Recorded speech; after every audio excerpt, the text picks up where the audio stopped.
L'amour.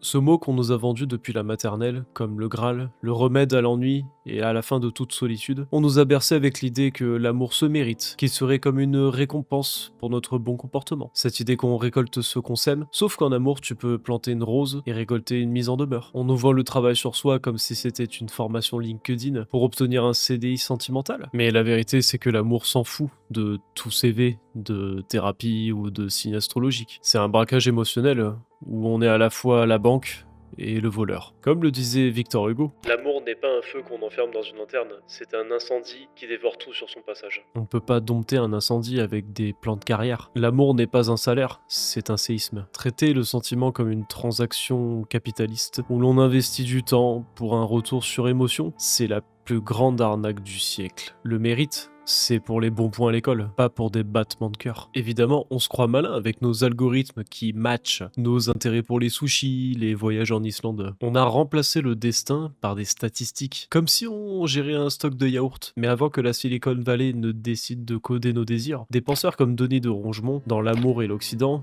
nous avaient prévenus. Nous sommes les héritiers de Tristan et Iseux. Nous cherchons la passion, mais nous fuyons la souffrance. Notre génération est devenue celle du coup d'opportunité. Pourquoi réparer une relation alors qu'on peut en commander une nouvelle en 3 clics? C'est ce que la sociologue Eva Illouz appelle le capitalisme émotionnel. Nos émotions sont devenues des marchandises. On ne cherche plus une âme, on cherche une validation de notre propre ego. Et pourtant, la science est bien formelle là-dessus. Les matchs qu'on a sur nos applications de rencontres libèrent de la dopamine dans nos cerveaux. C'est la même molécule qui se déclenche lorsqu'on utilise une machine à sous par exemple. On n'est pas amoureux de l'autre, on est accro à la notification. Et on lie nos traumatismes du passé à nos rencontres présentes pour se donner une excuse pour fuir. On appelle ça préserver notre santé mentale, alors qu'on ne fait que fuir l'altérité. On veut l'extase, mais sans l'entaille. On lit des livres, on regarde des films d'auteurs en noir et blanc, et on soupire. C'est poétique, à condition que ça reste sur une page. Car l'amour, le vrai, est par essence dévastateur. Il nous rend vulnérables dans un monde qui prône l'invulnérabilité. Dans ces fragments d'un discours amoureux de Laurent Barthes, décrit l'amour comme un écorché vif. L'autre est mon bon et mon mauvais génie. Il est mon démon et mon ange. Vouloir l'amour safe, sans risque, c'est comme vouloir nager sans se mouiller. Ce n'est pas qu'une vue de l'esprit. Une étude de l'université de Rutgers,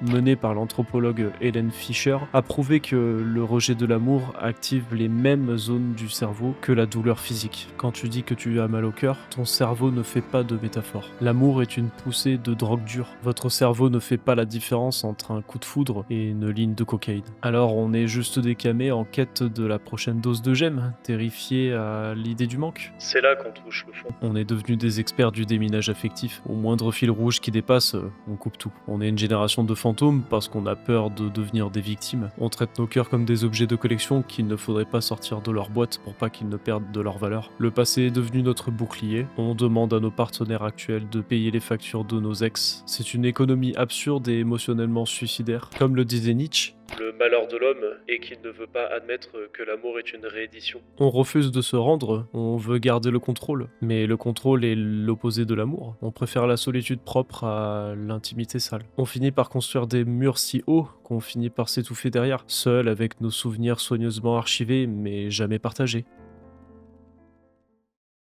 C'est triste, c'est stérile, et honnêtement, c'est même un peu ridicule. À force de vouloir éviter le crash, on finit par ne jamais quitter notre confort. Et si on arrêtait 2 minutes d'être des lâches numériques? L'amour ne se mérite pas, il se donne. Il faut arrêter de chercher la personne parfaite sur son écran, et accepter les personnes réelles en face de nous, avec ses bagages et les nôtres. Et puis, le passé ne définit pas la relation, c'est la manière dont on la porte ensemble qui compte. Un exemple assez sympa, est-ce que vous connaissez le kitsugin? C'est cet art japonais qui consiste à réparer la porcelaine brisée avec de l'or. L'objet n'est pas comme neuf, il est plus beau parce qu'il a une histoire. Et l'amour, c'est ça. Ce n'est pas trouver un vase intact, c'est accepter que le vase soit brisé et rendre les jointures plus belles que la porcelaine d'origine. Alors oui, l'amour est dévastateur, eh oui, c'est vrai. Mais la sécurité d'une solitude stérile et le chaos d'un amour sincère, il est temps de faire un choix. Allez, range ton smartphone, arrête de scanner ton passé comme un vieux ticket de caisse périmé et va prendre le risque d'être déçu. Et puis c'est ça, la véritable aventure de l'amour. S'en foutre de mériter ou pas, et juste accepter de se brûler les doigts, et au pire, ça fera une bonne anecdote à raconter.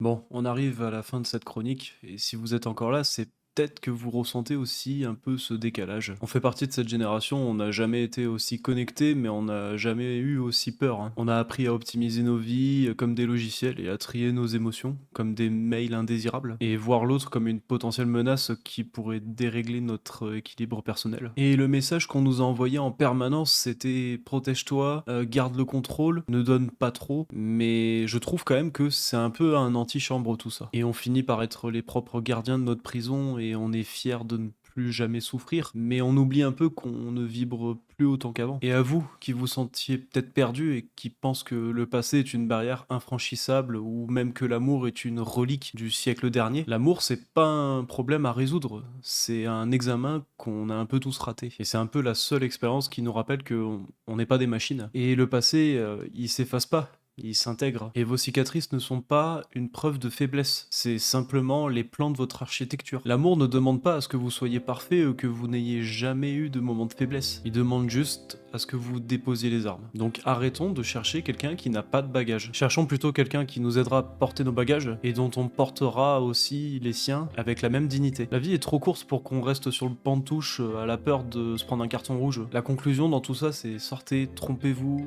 soyez dévastés après quelque chose de dur comme par exemple l'amour, mais par pitié, essayez et surtout vivez, n'ayez pas de regrets. Parce qu'au fond, la seule chose pire que d'avoir le cœur brisé, c'est d'avoir un cœur qui n'a jamais servi.